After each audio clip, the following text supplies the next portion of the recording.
Fala galera, bem-vindos ao Rolê de Quinta, o quadro do canal Cinema, Cerveja e Amendoim, em que nós trazemos para vocês as indicações de 5 filmes, sempre sobre o mesmo tema.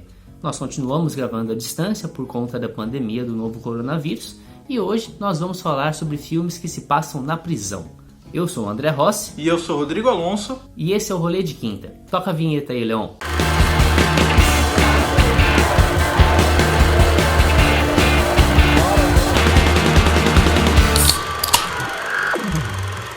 E a gente vai abrir a lista de hoje com Um Sonho de Liberdade, um filme de 1994 que conta a história de um banqueiro estrelado por Tim Robbins. Ele é condenado à prisão perpétua pelo assassinato da esposa e também do amante dela. A todo momento ele se diz inocente, mas acaba sendo condenado por isso. E aí, dentro da prisão, como ele tem muito conhecimento na área de contabilidade, a diretoria da penitenciária e também os guardas forçam ele a entrar num esquema ali de lavagem de dinheiro. Em troca, ele ganha proteção dentro da prisão, mas acaba sendo mais ou menos um trabalho escravo que ele recebe ali. E durante o filme também ele desenvolve uma amizade muito bacana com o personagem do Morgan Freeman, que está tentando aí a liberdade. Ele faz algumas entrevistas dentro da prisão, tentando se mostrar apto a receber a liberdade, mas nunca consegue. Então os dois desenvolvem uma amizade muito bacana ali. Inclusive tem uma cena do filme que os dois estão bebendo e a gente colocou essa cena na abertura do Rolê de Quinta. Então é um filme que a gente se identifica bastante e acho que também você vai se identificar.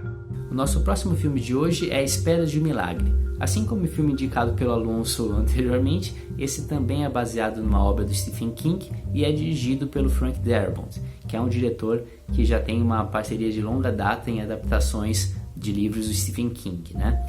O filme se passa durante a década de 30, numa cadeia que na verdade é um corredor da morte, né?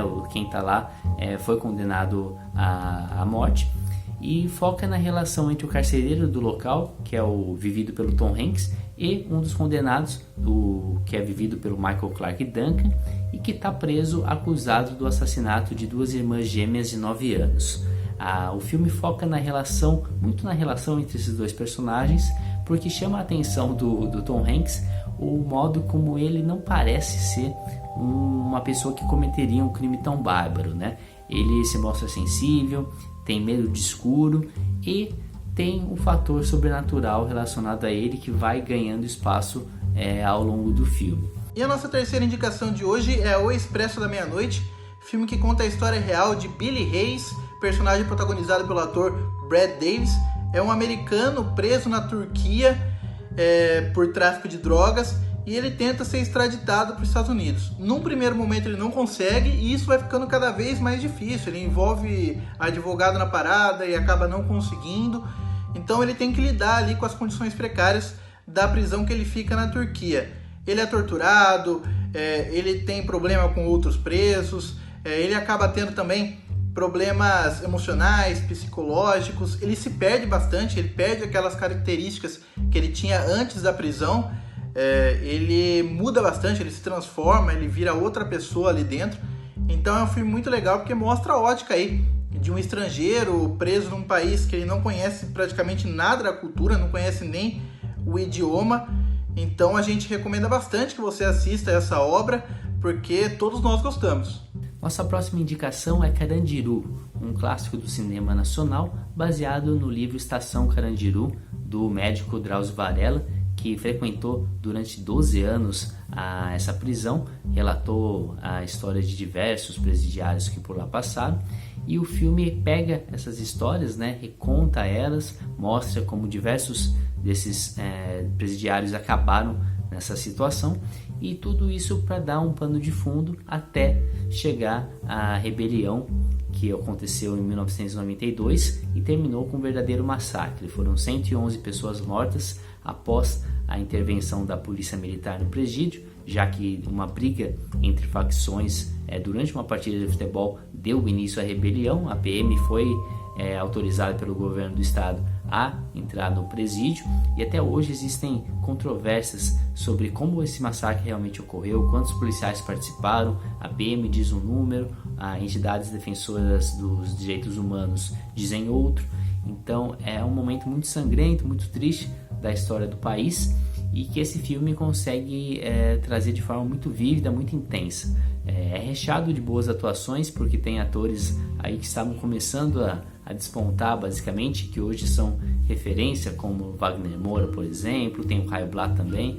Enfim, é um filme com ótimas atuações, um roteiro muito bom, e que mostra de forma bem vívida toda essa tensão que era esse presídio, né? Como tinha gente que cometeu crimes bárbaros, tinha presidiários que, o famoso um deslize, acabaram indo para lá, e como todo esse ambiente não era propício para uma ressocialização, né? Como era de fato uma bomba relógio, e que acabou culminando nessa intervenção da polícia em um massacre que ficou marcado na história do país de forma muito lamentável. E para encerrar a lista de hoje com chave de ouro, a gente indica para você o filme Marcados pela Guerra, que tem como protagonista a atriz Kristen Stewart, conhecida principalmente por seu papel na saga Crepúsculo. Nesse filme, ela entra no exército americano esperando que vai contribuir efetivamente com alguma coisa boa, só que ela recebe um balde de água fria quando é deslocada para uma prisão em Cuba. É uma prisão de líderes muçulmanos. Percebe-se ao longo do filme que talvez eles estejam ali apenas como uma forma de prevenção a atos terroristas e não porque eles são realmente criminosos. E aí a personagem da Kristen, que é uma guarda, ela cria uma amizade com um dos presos. Ela começa a conhecê-lo melhor, passa a desconfiar também que talvez ele seja inocente. Então é um filme que, diferente dos outros, mostra muito mais a ótica de uma das guardas da prisão. Os outros que a gente trouxe mostra mais o lado do preso.